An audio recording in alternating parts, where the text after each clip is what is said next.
ایک انہوں نے پوچھا کہ مکروہ اوقات کون کون سے ہیں؟ نماز کے حق میں مکروہ اوقات 3 معروف ہیں، ایک طلوع آفتاب، ایک غروب آفتاب اور تیسرا زوال کا وقت ہوتا ہے۔ طلوع آفتاب کا مطلب ہے جب سورج کی پہلی کرن نکلتی ہے اس کے بعد سے لے کر 20 منٹ تک، یعنی جب سورج میں تیزی آ جائے، پہلی کرن نکلے تو آپ سورج کے اوپر نگاہ جما سکتے ہیں، اور پھر سورج میں اتنی تیزی آ جاتی ہے تھوڑی دیر بعد ہی کہ نگاہ ڈالیں تو آنکھیں خیرہ ہونے لگ جاتی ہیں، یہ جو ٹائم پیریڈ ہے یہ ہے طلوع آفتاب۔ اب یہ کتنا ہوگا، یہ مختلف اندازے فقہا نے کیے ہیں، ہم 20 منٹس کا حکم دیتے ہیں، بعض 10 منٹس کا بھی دیتے ہیں کہ جی پہلی کرن نکل کے 10 منٹ بعد بس آپ نماز پڑھ سکتے ہیں، لیکن ہم جو اس قول پر عمل کرتے ہیں وہ 20 منٹس کا ہے کہ جب پہلی کرن نکلے اس کے بعد 20 منٹ تک آپ کوئی نماز نہ پڑھیں، یہ طلوع آفتاب ہے۔ اسی طرح غروب آفتاب جب سورج مکمل ڈوب جائے اس سے پہلے 20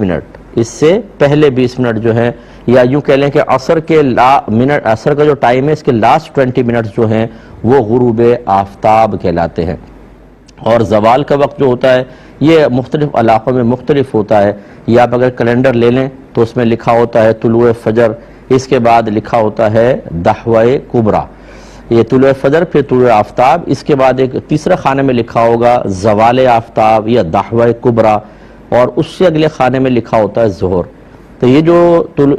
زوال آفتاب یا دحوہ کبریٰ ہے یہاں سے زوال کے وقت شروع ہوتا ہے، اور جو ظہر کا ٹائم لکھا ہوا ہے وہاں تک یہ جو وقت ہے یہ زوال کا وقت کہلاتا ہے، اور یہ مختلف علاقوں کے اعتبار سے مختلف ہوتا ہے۔ لوگ یہ سمجھتے ہیں 12 بجے زوال ہوتا ہے، نہیں، آپ کے خود پاکستان میں ہمارے کراچی میں کبھی 11:30 ہوگا، 11:35، 11:40، اور پھر وہ کبھی پونا گھنٹہ تک رہتا ہے، کبھی آدھا گھنٹہ تک رہتا ہے، اور یہ صرف دن میں رہتا ہے، یہ بھی یاد رکھیں رات میں نہیں ہوتا۔ بعض کہتے ہیں رات میں بھی 12 بجے نماز نہ پڑھو، زوال کا وقت ہوتا ہے، یہ دن کے اندر صرف ہوتا ہے، اور آپ کو یہ کیلنڈر ضرور لینا پڑے گا، ویسے آپ اندازہ نہیں کر سکتے۔ اس کا طریقہ ہے خیر، لیکن وہ بہت ہی لینتھی ہے، اور وہ پھر میں یہاں پہ بھی بیان کر کے آپ وہ پریکٹیکل کریں گے اتنے اچھے انداز سے نہیں کر سکتے ہیں، تو اس لیے وہ کیلنڈر بہترین چیز ہوتی ہے۔ دحوہ کبریٰ دیکھ لیں، زوال آفتاب، یہاں سے زوال کا وقت شروع ہوگا، اگلے خانے میں ظہر کا وقت لکھا ہوگا، اس سے پہلے یہ بیچ میں ٹائم پیریڈ ہے یہ ہے زوال کا وقت۔ سونے کی مالیت معلوم کی ہے، دیکھیں 7.5 تولہ سونا ہو یا 52.5 تولہ چاندی ہو، تب اس کے اوپر یہ سال گزر جائے تو زکوٰۃ بنتی ہے، ٹھیک ہے، اور یا کیش ہو اتنا کہ جس سے آپ کم از کم 52.5 تولہ چاندی خرید سکتے ہو۔ اگر 7.5 تولہ تک سونا نہیں پہنچا، اس سے کم ہے، تو پھر ہم دیکھتے ہیں کہ ساتھ میں چاندی یا کچھ کیش وغیرہ ہے کہ نہیں، اگر ہیں تو پھر ان دونوں کو ملا کر زکوٰۃ کا حساب کریں گے۔ مثلا 2 تولہ سونا ہے اور کچھ کیش بھی ہے جو بینک میں رکھا ہوا ہے، اور وہ کسی فوری ضرورت کا نہیں ہے کہ گھر میں استعمال ہونا ہو، تو سونے کا کرنٹ ریٹ نکال لیں، اس میں وہ کیش ملا کر پھر ٹوٹل پہ زکوٰۃ نکالیں گے اور بنے گی۔ اور یہ بھائی نے جو کیا یہ بھی شاید یہ کہہ رہے ہیں کہ ہم نے کوئی مارگیج پر مکان لیا تھا، اس میں 4.5 سال نہیں رہے، ہاں 4.5 سال نہیں رہے، اب کوئی اور اس میں رہتا ہے مسلمان، اور اس کو وہ بہت پسند ہے، تو شاید یہ پوچھنا چاہ رہے ہیں کہ اس میں ہم موو کریں، ان کو باہر نکالیں، تو اس میں کوئی شرعی حکم اس کا کیا ہے؟ جی ہاں، پہلی بات تو یہ کہ مارگیج کا جو مسئلہ ہے ہم تو اس کو منع کرتے ہیں، لیکن اس میں علماء کی آراء مختلف ہے۔ اگر انہوں نے کسی اچھے مستند مفتی صاحب سے فتویٰ لے لیا تھا جواز کا تو پھر تو ٹھیک ہے۔ دوسری بات یہ ہے کہ جب وہ کسی کے قبضے میں ہے اور اب آپ کو حق ملکیت حاصل ہو چکا ہے، تو اب ان کے جذبات اور احساسات کی آپ پرواہ نہ کریں، تو شرعی لحاظ سے آپ پر کوئی گرفت نہیں ہے، آپ بالکل جا سکتے ہیں اور آپ لے لیں، اگر چاہیں تو ان کو رینٹ پر دے دیں، اب وہ اگر رہنا چاہتے ہیں اور آپ اپنے دوسری جگہ رینٹ پہ لے کے رہ لیں اگر آپ مناسب سمجھتے ہیں تو، ورنہ چلے جائیں تو بہرحال شرعی قباحت کچھ بھی نہیں۔ ٹھیک ہے۔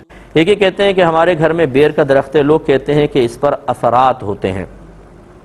دیکھیں یہ اثرات کا مطلب کیا ہے؟ گندے جنات،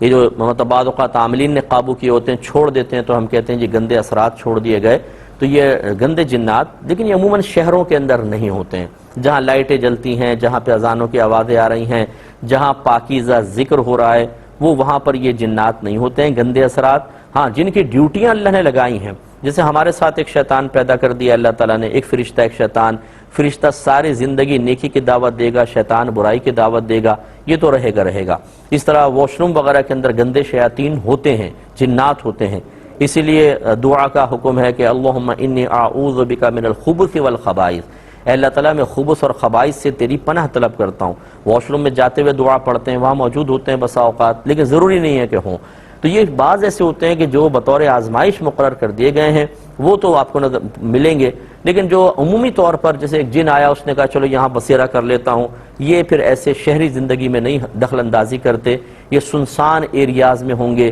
جو بلڈنگیں طویل عرصے سے بند پڑی ہیں ان کے رومز کے اندر یہ ٹھکانہ بنا لیتے ہیں، وہاں تھوڑی سی احتیاط کرنی چاہیے۔ لیکن انہوں نے کہا کہ اس کو کاٹے مت، کیونکہ اس سے جادو ٹونا ہوتا ہے، ایسا بھی کچھ نہیں ہے۔